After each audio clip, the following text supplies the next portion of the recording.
Hi, this is George Fairbanks. I'm excited to be working with you on the Software Architecture PhD School in 2021. I'm sorry that this is not going to be an in-person one, but perhaps we'll be able to get together at one of the future ones in person. I was chatting with EPEC earlier today, and she reminded me that while I'm talking about all these things, I should be emphasizing research questions. And my background is that I did some industry stuff, and then I went and did a PhD in software design with David Garland, and then I am back in industry again. So my research questions tend to have a practical bent to them. The first one that I'm very interested in is, how does architecture work in practice, and what doesn't work? We're going to see some of that theme play out in the lectures that I have here today. The second one is, how do I go from requirements to an implementation? And in many cases, this has been treated from the presumption that you're going to do this in a waterfall process. And one of the things you're going to notice from my talks today is that's really not something that we do. Developers get thrown into on Monday morning, please build this thing, and it's got to be in production by Friday. And so a lot of the techniques we have to think about as how can we make those fit within that kind of a quick path between when you first learn of a requirement to it makes it to code.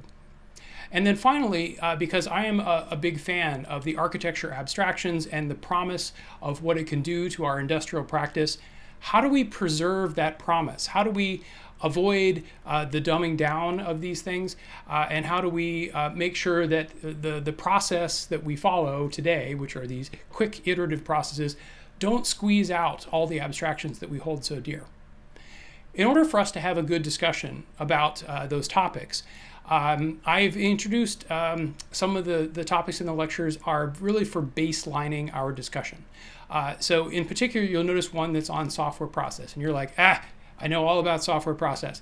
I still encourage you not to skip it and make sure we're on the same page when we say the words waterfall, incremental, and iterative, as well as sedimentary. And I hope you find something interesting there.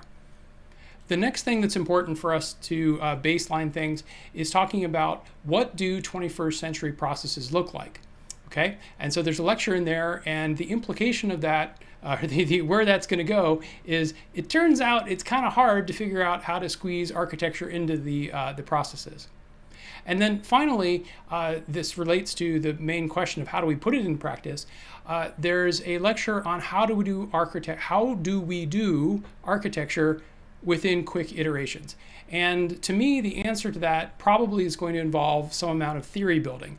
That may be a term that you've not heard before, but I'm going to explain that in the lectures.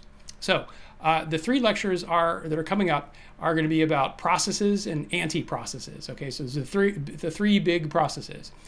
The second lecture is about what gets measured gets done. And basically, teams are being ruthlessly pragmatic these days, trying to get code into production. And the implication of that is it's hard to get software design abstractions to take root in those kind of situations. And then the third lecture is on theory building. It talks about how we build these theories, developers build theories, maybe of the problem and the solution, maybe of software architecture, how we weave these together, and how that fits within a process. I've added 2 more lectures in here, and these are not required, so if you want to watch them, that's great. The first one is on technical debt, and that is my particular take on the narrower version of technical debt, which I've been calling technical debt, because it's too late to put the cow back in the barn or the horse back in the barn, whatever that expression is. Basically, people are using technical debt to mean any sort of yucky code. I don't like that code. And the original definition was much narrower. So I talk about the implications of that and how that plays into the designs. The second extra credit lecture is on intellectual control. And in that lecture, I contrast the way that I learned to do software development back in the 90s, where we didn't have regression test suites. And yet we actually delivered code to production every 2 weeks without regression tests. Now, depending on your background, that may sound crazy or not, but I can guarantee you that every time I tell practitioners today that we put code into production every 2 weeks without test, they don't believe me because they thought it was impossible. And we did it with basically keeping the architecture in mind, keeping the design in mind, and keeping it under control.